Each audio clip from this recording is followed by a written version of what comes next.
Thanks for tuning in to Talk Erie and the Joel Natale Show, live from our Kingdom Financial Group studio here at 5th and State, also live on Facebook and on YouTube.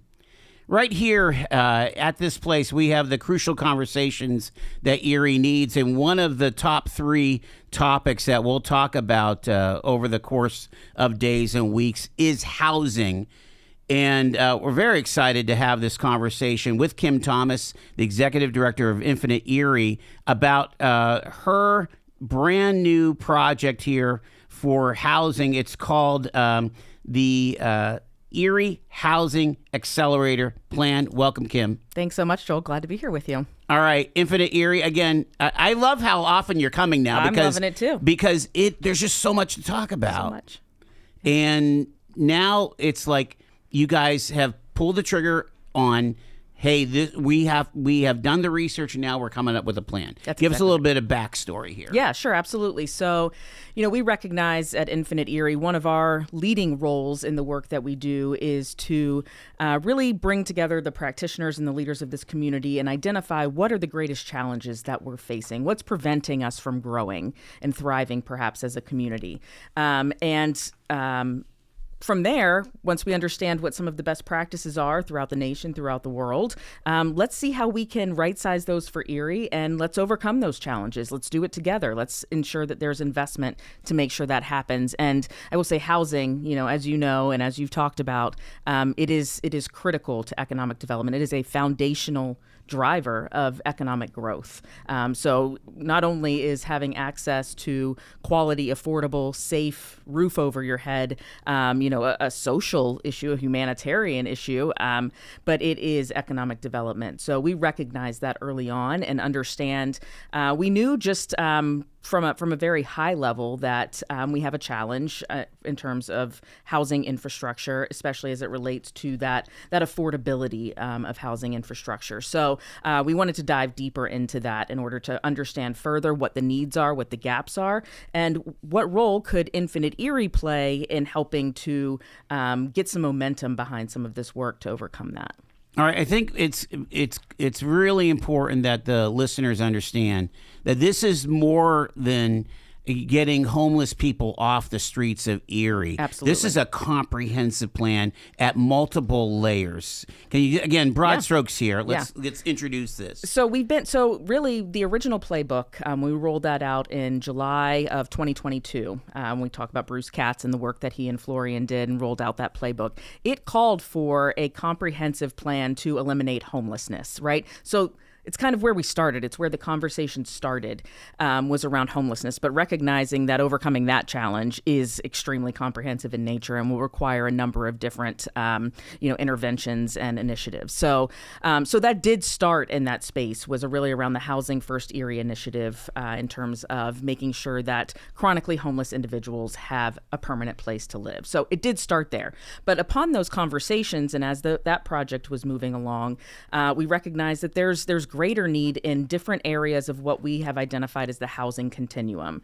So what we call the housing continuum, you start out, you've got emergency shelter, transitional housing, really for those overnight needs, for epidemic, I guess, type homelessness, or continuous homelessness, or various needs that occur.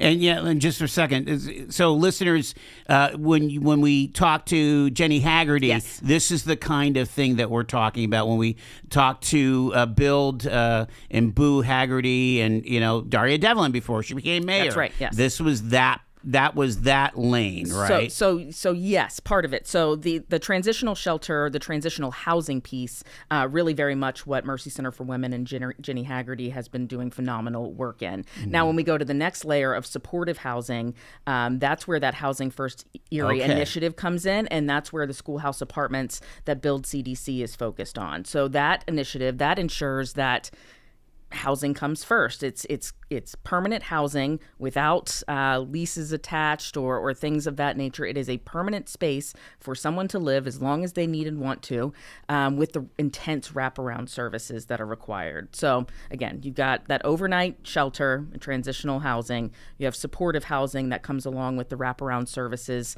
to help address some of the challenges that these individuals or families are facing. And then you have affordable housing, workforce housing, and market rate housing. So again, as we were sifting through the supportive housing piece around chronic homeless, we identified that we've got to focus our efforts even broader than just this in order to really make a mark or to make a dent in the need. So what this housing accelerator is doing is focused on those three areas of the continuum in the middle: supportive housing, affordable housing, and workforce housing. All right. You explained supportive very well. What do you guys consider as affordable housing? Just define terms here. Yeah, sure. So for a housing unit that perhaps someone is renting, we see affordable as being at a rate that is less than 80% of the average median income of AMI. So less than 80% of AMI. We think in Erie, based on the market, the way that housing sales and housing rentals go, we think to rent a 2-bedroom apartment, you're looking at less than $850. So that maximum threshold for affordable housing is at $850. For a home sale, the numbers line up to be about $125,000 in terms of affordability. For workforce, Boy, it goes a bit higher. I'm sorry, I Kim, know. that's a heavy lift. It is. That's Oh my why gosh. it's why it's such a challenge, and why it's so important to have a strategy and have focus, because the subsidy and investment that's required in order to get this done is necessary. So when we talk about affordability, what we recognized in this housing needs analysis is there are approximately 46% of residents are what we call severely cost burdened. That means that every month they are paying more than 35% of their monthly income on housing. So you think about that in terms of economic development, in terms of business growth, in terms of workforce development. If you have people who are spending all of their resources that they're getting on just on having a place to live, they don't have other expendable resources to spend out in the community to support local businesses, to support the various cultural activities. Perhaps they're not as stable in their job, and they might be, jumping from job to job or from community to community. So again, it goes to that economic development piece of all of it. The picture does get a little better when we talk about workforce housing in terms of what that means. So if we say less than 80% AMI or earning 80% of the average median income for affordable, we're looking at 80 to 120% AMI for workforce housing. So a 2-bedroom, we're talking $950 to $1,250 a month from a rental perspective, and $130 to $190 from a home ownership perspective. But still, I think you're getting we're closer fortunate in to Erie. what right. there might be something available. That's there. right. And fortunately, whether it's affordable housing or workforce housing, but at these rates, there are significant tax credits and resources that you can leverage to make these units happen, to make them pencil out, to ensure that they can get tax credits for a developer, are you saying? Sure, absolutely. Okay. So yes, low income housing tax credits, LIHTC, we'll call it LIHTC all the time. You'll hear that. LIHTC tax credits, low income housing tax credits are a great resource to being able to make these projects work, to pencil out for developers. But for those tax credits, this development isn't happening. Same with workforce. You can either look at, depending on the rental rates, you can look at LIHTC, or you can look at new markets tax credits, which is another opportunity. So the resources are out there. We just have to have a very focused strategy in order to utilize those and then to fill the need. I'm going to go a rabbit trail on you just a second here.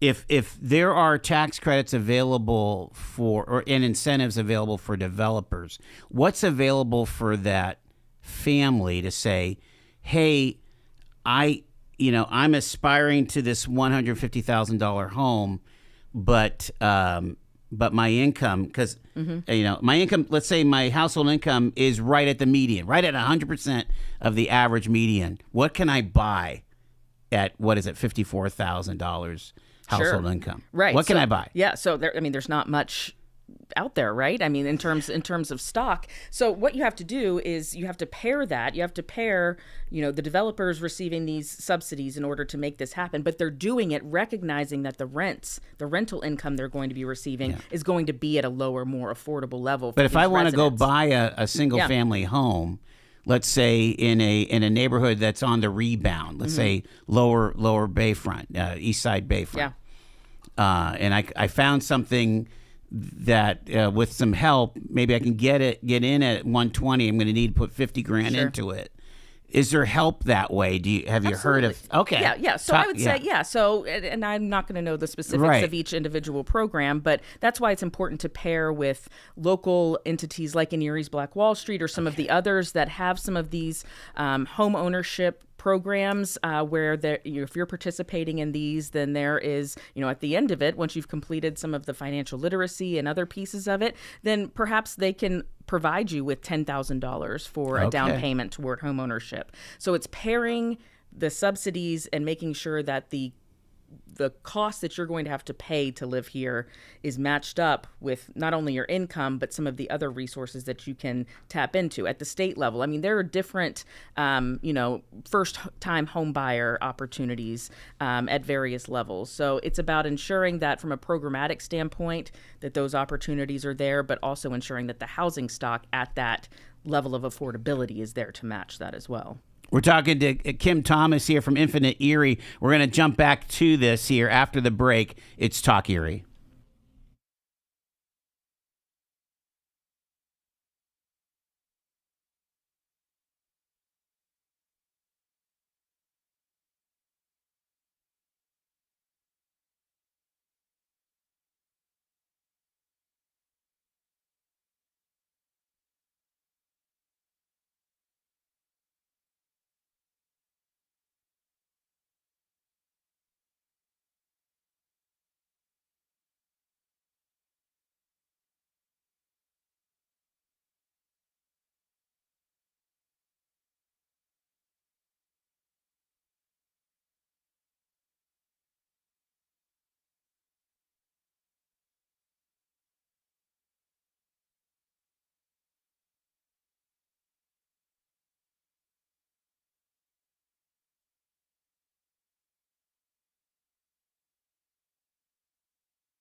It's Talk Erie and the Joel Natale Show. One of these really critical conversations about housing. Kim Thomas is with us here. And Kim, we had to take the break. We were talking about, first supportive housing, which is, and then there's affordable housing, then there's workforce housing, right? Yep. So you said workforce is between 80 to 120% of the average median income here in Erie.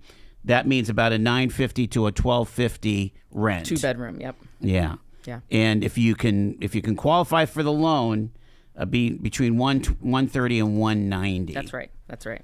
Now, again, you have to find the house That's to buy. the challenge. So Yeah. what we found in recognizing that these were the wages, these were the numbers, was that we were about 6,000 units short in the city of Erie specifically, 3,000 units short in deeply affordable units. So we're talking for individuals who are making less than $20,000 a year. Yeah. So 3,000 units short, deeply affordable units. And then on the other end of the spectrum, we're about 3,000 units short in what we've identified as workforce units. So for those who are literally that, in the workforce, but probably make more than $50,000 a year, we're about 3,000 units short there. So yeah, it's hard to find, regardless of what area of income you're talking, 80 to 120 or below 80 even. So did you guys define what is that median income? Do we have a number from Bureau of Labor Statistics? We do, off the top of my head. Okay. I want to say it's 52, 54,000. It's for the household. I think that's about right. Is that about right? Yes, I think so. Yeah. And so, again, it's like, can you imagine, trying to pencil this out as a homeowner or as just someone who wants to rent at $54,000? That's what and for some folks to make the $54,000, it's 2 incomes, that's right, if not 3. Yeah, and they're spending, in most cases, more than 35% of that income on that home. Wow. Yeah. Wow. Yeah. I just wanted to make a note, if we were talking about housing, let's face it, income has not increased over the last 7 years, yet housing has nearly doubled. And so if we were having this conversation, we went back in the Wayback Machine to 2018, right? Yes. When you were at DCED. That's right. We would be talking about $90,000 houses or maybe 120. Now those houses are, like you say, 130 to 190. Yeah, that's exactly right. They've basically gone up 50%, if not more. Yeah, so it requires us to get really creative as a community to identify opportunities to make those projects work, because they have to happen. Yeah. We have a major gap here, so that it has to happen. Okay, so let's start talking about the solution side here. I've got about 5 minutes here. Okay.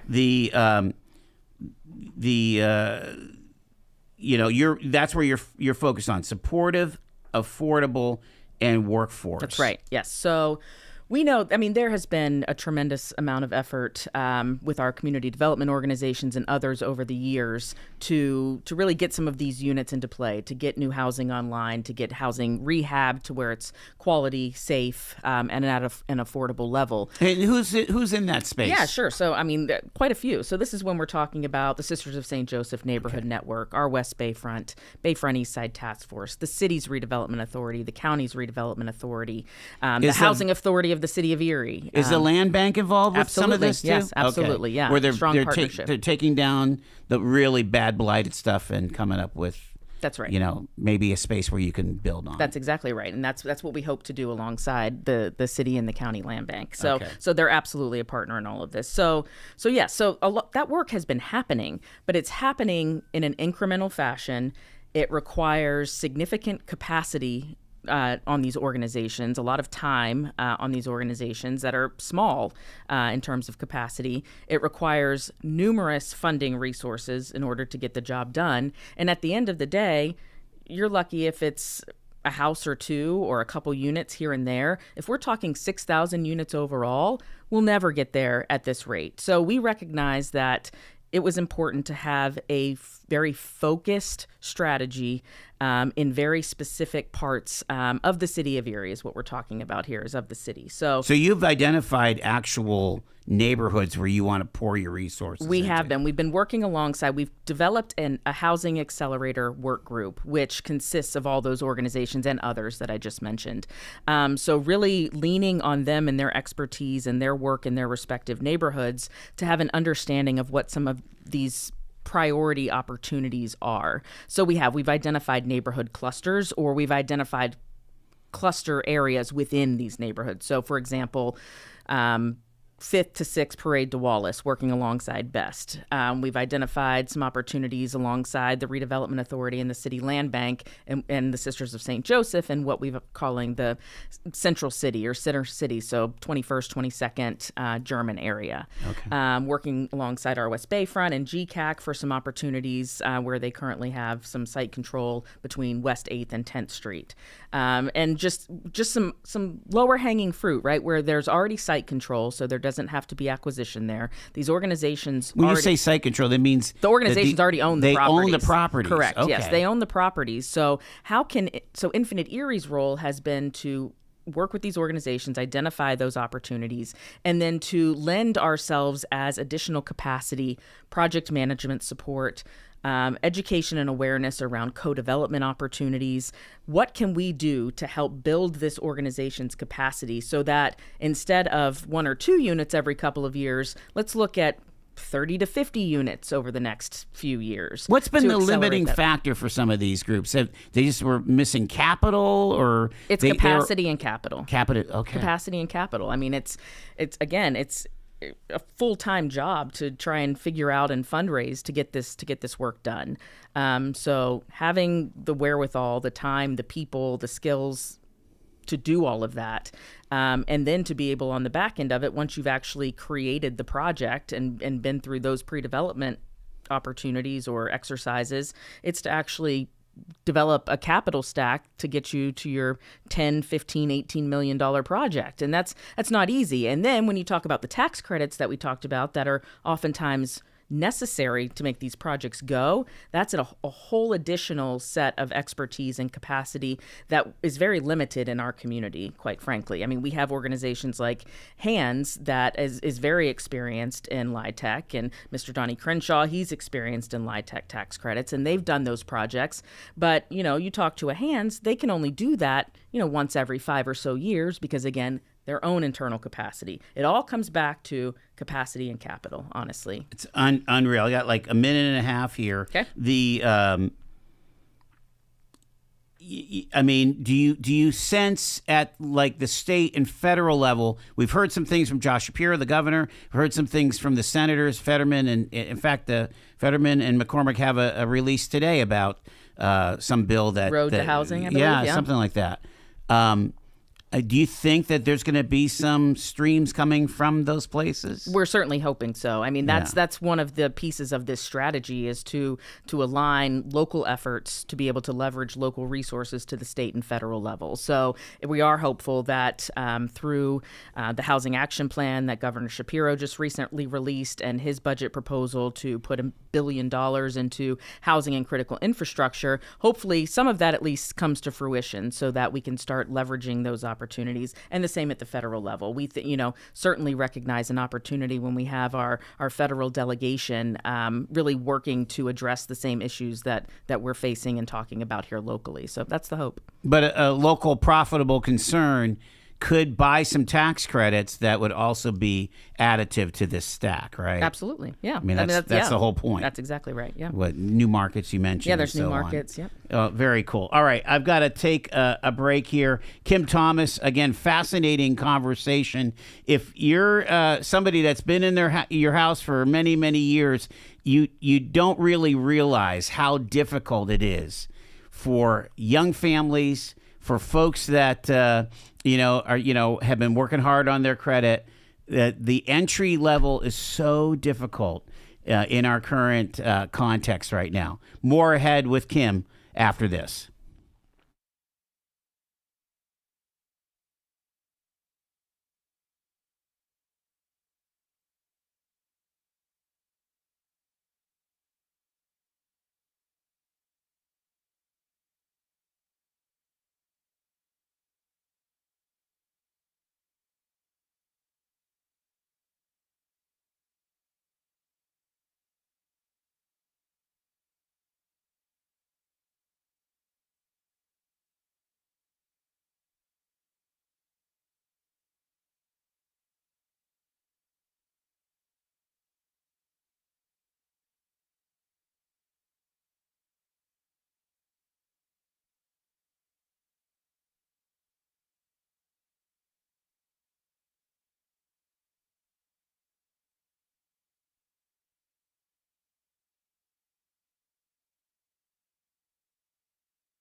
4:34. Excited that you're with us here from our Kingdom Financial Group studio. It's the Joel Natale Show. Kim Thomas, our guest from Infinite Erie. We're talking about this big plan. It is the Erie Housing Accelerator Plan, including a housing needs analysis and this pathway to develop 250 new units of affordable workforce and supportive housing. 5 years you're giving yourself. We are. Is that enough time? I hope so. Yes. Yeah. Yes, it absolutely is. So what are we focusing on? We're focusing on multifamily, single family. What does the stock look like? And is it all new, are you thinking? Yeah, so we do think with these 250 units, the majority of it will likely be new. There are some preservation opportunities with units that are already identified as affordable, again, from a tax credit standpoint, that could be going offline in the coming years, that if we ensure that those remain at the affordable level, then we could be preserving some of that level of affordability. But we think most of it's going to be new. Believe it or not, what this analysis showed us is that there is a great need for one-bedroom units. Okay. So which we found to be very interesting. So that's where the greatest need was. That's not to say that we're really looking toward, a lot of one bedrooms, because I think what most people want, regardless of whether they're an individual or a family, is probably at least 2 bedrooms. But what we found is the need for one. So most of these will likely be multifamily units, even if we're talking about duplexes in some areas potentially. A 12 unit, some of that missing middle is what we're calling it, some of that infill. And it really, all of this is sort of the next step beyond Erie Refocused, what it gave us 10 years ago, and said, listen, you need to go right-size things. You need to eliminate the blight. The housing stock quality is becoming deplorable in many areas, and identifying those conditions specifically. So a lot of that work has happened. Now the infill and the development needs to happen on the heels of that. Have you talked to policymakers about code, or not code so much, but zoning? Yes, absolutely. And we talk with Mayor Devlin about that pretty regularly as well. So there's definitely a recognition, and this is something that the Governor Shapiro's Housing Action Plan calls for, is a right sizing of some of the zoning laws and things of that nature, because a lot of what was built or enacted, from so many years ago, is not the right fit for what residents need today, right? So these accessory R1 dwelling thing, units, the ADUs, you can't build cottages or ADUs on many of these parcels in the city or otherwise, or the density level. A lot of the residential density that we're seeing, if we're talking about a 30 to 50 multifamily unit property, the residential density zoning doesn't allow for that. So you'd have to go get variations to those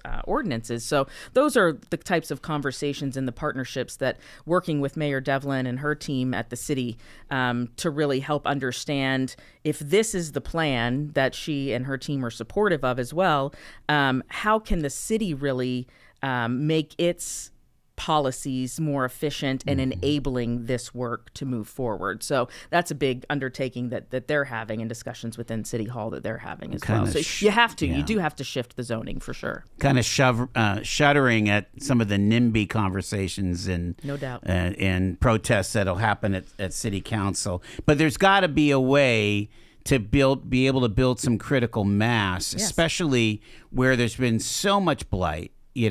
Would you rather have a nice multifamily next to you, or a falling down single family? That's right. Just think about the value of the place that you're living, and what's next to you is going to help drive that value or not. Yeah. So interesting. Yeah. You mentioned that the focus of this housing accelerator plan is mostly on the city. Do we have an analysis, though, of as you go into the suburbs and things, is there any slack in the housing availability? Is there any room in Mill Creek or in Lawrence Park or Wesleyville, and of course we do have some Like, I feel like the Avalon Hotel has some capacity and so on. Talk about what's out there yet. Yeah, so I think, when we look countywide, I think we're going to find out here pretty soon, similar to the city, what the needs are, what the gaps are throughout some of the municipalities in the county. Fortunately, our partners at the County of Erie and the County Executives Administration, they're getting ready to embark on a comprehensive housing strategy that will go beyond the city. So we're looking forward to working with them on that. So that is going to happen. That is happening, yes. That is happening, because there was an announcement right over the transition, Correct, and yes. We didn't know if it was going to go. Yep, that's happening. So they'll be doing that because, communities like Corey and Edinburgh and some of the more rural areas too. There has got to be significant need in terms of affordability and stock just because of the aging infrastructure and population decline that we've all experienced. And you would want to rebuild where there already is water and sewer and internet and that's exactly right, where the electric. Infrastructure already exists. That's exactly right. Yeah. From a market rate standpoint, we're very fortunate to see the partners just across the street and the work that the EDDC is doing. And, we're very hopeful that that continues to happen because we see the demand is there, right? So it's important that all areas of this housing continuum, that there is work happening in all of them. We are just specifically focused on supportive, affordable, and workforce. But yes, you have some new workforce or, affordable workforce units at the former Avalon that's starting to build up some opportunity there, certainly with the market rate housing. But it's about, doing the infill, that missing middle housing within these core neighborhoods that will allow, employers to be able to attract folks that, whether it's an Erie Insurance or one of the healthcare institutions or the universities, the college students being able to, graduate and grab a house or grab, an apartment right here in the city and walk to work. That's what people want. They want to be in the thick of it, but being able to afford to do so, or just being able to identify that opportunity, because in many cases it just doesn't exist. Some of the pushback I get whenever I talk about housing, right, is the concept that a lot of our regulations are very onerous, and is brought up. You hear this quote of, well, it's going to cost $250 a foot to build, or $300 a foot to build. That's outrageous. Sure, it is. Yes, but that's what they're dealing with between labor and some of the regulations. Again, from an Erie standpoint, you can't be telling people how to change the code, right? But how do we build a more helpful spirit, I guess, with the regulators? Well, I think it comes back to working with folks like our government partners to right size, or to make sure that their permitting processes and their codes and their zoning ordinances, et cetera, are enabling the work to happen, first and foremost. It comes down to working with public partners and private partners from a financial standpoint, and making them understand that, ensuring that we have 250 units of affordable, supportive, and workforce housing, that 50 chronically homeless individuals will be off the streets with a permanent roof over their heads and receiving the services that they need. That's, again, an economic development boost for businesses in the community. Invest in this and you will get this. So it's really a lot about education. You definitely need to ensure that it's enabling legislation or ordinances, et cetera, to allow you to actually do the work that needs to happen. But you've also got to find the financial resources, which, because the cost of building, et cetera, is so high right now, it requires public and private input. All right. So as you have your plan out there, are there specific projects that you're starting to point to or hoping for? You mentioned some geography that is focused. Talk about some of that. Yeah. So as I mentioned, we're looking at the City of Erie. Again, we kind of take this on the heels of Erie Refocused a decade later, where there was a great focus, and understandably, within the downtown the core neighborhoods, the Bayfront, et cetera. So that's kind of where we're coming from. We recognize if there's a need for 6,000 units, you have to focus and start somewhere. We can't continue from a scattered approach. We have to be able to show that this will work in a concentrated area. So again, working with those neighborhood partners, identifying some of those clustered opportunities. And Infinite Erie's role is really to bring this focus and to bring this strategy, but to provide that additional capacity to these organizations, as well as help them overcome some of the early stage hurdles that these small nonprofit organizations would face from a financial standpoint, a pre-development standpoint. So a great example is the work that we're doing alongside the Bayfront Eastside Task Force. So, providing, again, that project management support, working alongside Marcia, the executive director, Father Simon, board director, and the rest of the board to help them understand some co-development opportunities where they can retain ownership of the properties, but have someone, a developer that's experienced in the space, come in and work alongside them to get these projects done. So we've been able to utilize Infinite Erie's resources to bring in some assistance around architectural firm. So working alongside an architectural firm to do what they call yield studies, have an understanding of if you have, these parcels, this much acreage, square footage, what can actually go on these parcels. So to have an understanding of that, and then to provide some early stage conceptual renderings to get the board really excited for understanding the opportunities, and to allow the organization to then go to do some really in-depth community outreach with the residents and the neighbors and the like to ensure that this is a path that they want to go down. But being able to provide that support and come alongside an organization like BEST that, again, does great work, and there's just a lot of opportunity there, and to be able to right size that, bring more focus to it, bring some additional resources to it, that's where the acceleration comes into play. So again, instead of a couple of units being rehabbed, instead of one single family home being built, now we're talking 40 plus units in a short period of time. In a particular neighborhood. Sure.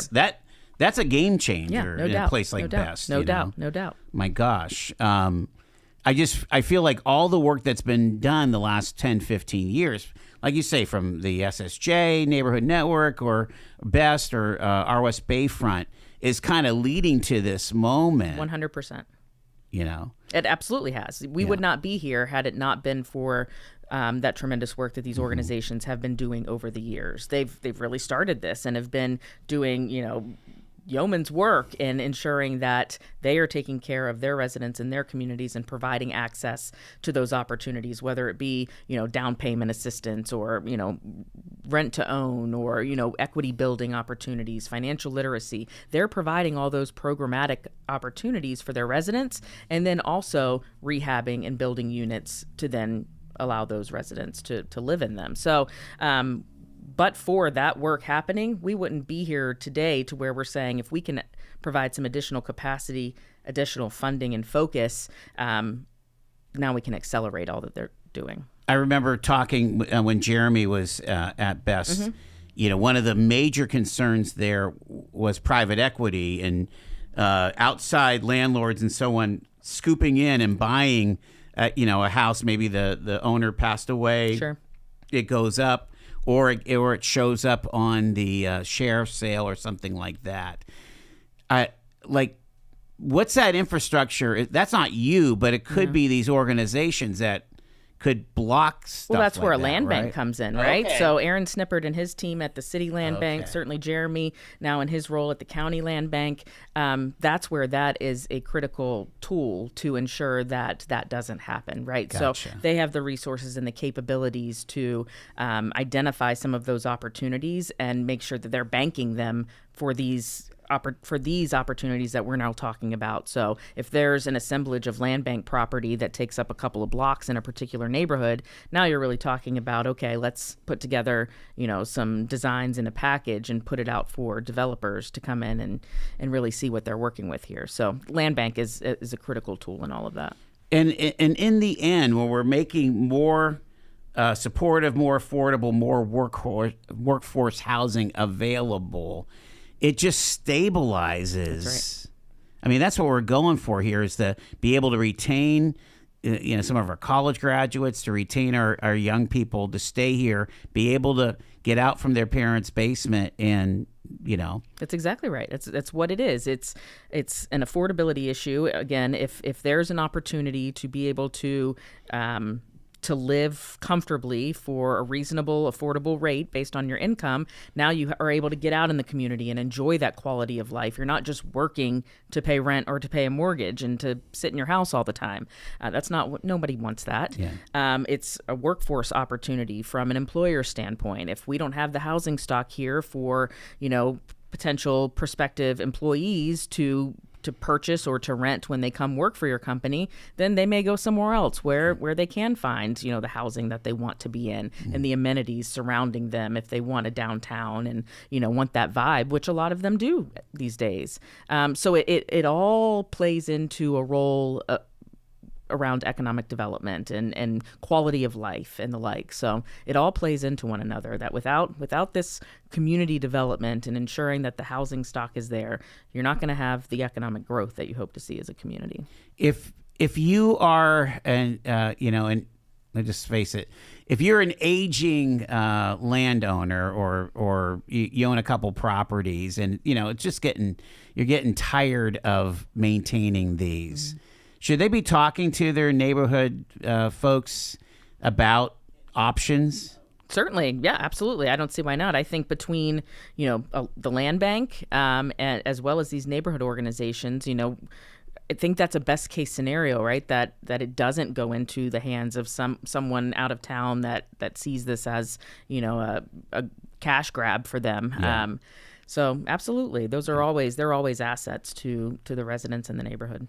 Last question here for Kim Thomas.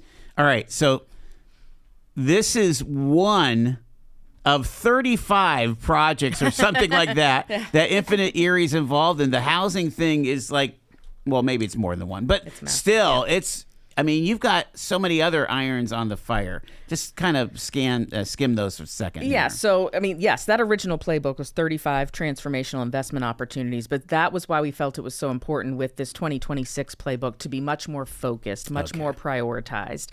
So we are focusing on three main priorities, one of them being creating access to quality, affordable housing. Then we have a priority to ensure that we see development of a world-class waterfront, and finally supporting economic development initiatives. And that sounds very broad, but we are very focused on investment in critical infrastructure, as well as workforce development, talent attraction piece. So really focused on those three areas. Still providing support to organizations and project leads that are putting forth, that have projects at various stages in the pipeline that we've been working with for years. But we are being very hyper focused in terms of time and resources around those three specific priorities. So you'll see some planning that's going to be happening along the waterfront. Who's the leads on that particular part? So on developing a world-class waterfront, again, this is came out of the original playbook, was to develop a world-class waterfront task force. So we've been working closely with Erie Events, Scott Enterprises, and the Port Authority. They are the three major property holders along the Bayfront, and working very closely with Mayor Devlin on this as well. So there will be some things coming up there around some master planning on the waterfront that we're really excited about. Think about just the opportunities, what a world-class waterfront could be here in Erie, especially with resources like the CRIZ and things like that. So, and then supporting economic development, that critical infrastructure. So we're talking the work that's happening at Ironworks Square, the work out at McCain Business Park, recognizing that without investments in that critical infrastructure, we're never going to see this is the boring expansion. Stuff, right? It is, but it's not. It's so cool. But you're talking about water and sewer and electric. Yeah, but what it can lead to is tremendous. And then workforce too, right? Without that infrastructure and the site preparation, the site readiness for businesses to be able to develop on, without the talent they need in order to be productive as for-profit entities, we're never going to see any growth or attraction or expansion. So that's a very big one as well. So on workforce, I know that EC3 is a big part of this community college. make sure I understand again, because you know everything. But are they really? They're trying to put a campus at Burton School with Gary Horton. Is that am I right on that? So I think they're exploring, right? Okay, so gotcha. The Burton School Revitalization Project is a playbook project for Infinite Erie. So we've been supportive of Gary and those efforts for quite some time. So they're exploring it. Chris Gray, because they need EC3, an east side campus. That's exactly they lost right. Yeah. St. Ben's. So it could be a tremendous opportunity, but absolutely they're exploring. Okay. That's cool. Yeah. Again, I'm amazed at the whole workforce thing. And congratulations to Gannon yes. and AHN and First Ascent. That was a big announcement yesterday. Phenomenal. That's what we need more of. That's exactly it. That was amazing to be able to give folks that capacity to really scale up their skills to be deployed into the marketplace. Yeah. Your hands are full, but thank you for explaining it. Absolutely. I mean, we're trying to keep our listeners and keep ourselves so in tune with where the forces are going, and you guys, you do a phenomenal job, and all of this is at our website too. So the housing plan, the playbook, infiniteerie.com. But thank you guys for providing the space to be able to talk about it. Beautiful. Kim Thomas, Executive Director, Infinite Erie. Appreciate it. Appreciate you.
All righty, we're moving along on a Thursday. So glad you're tuned in to Talk Erie and the Joel and Natalie Show. We'll get a look at what's going on weather-wise and all the things here.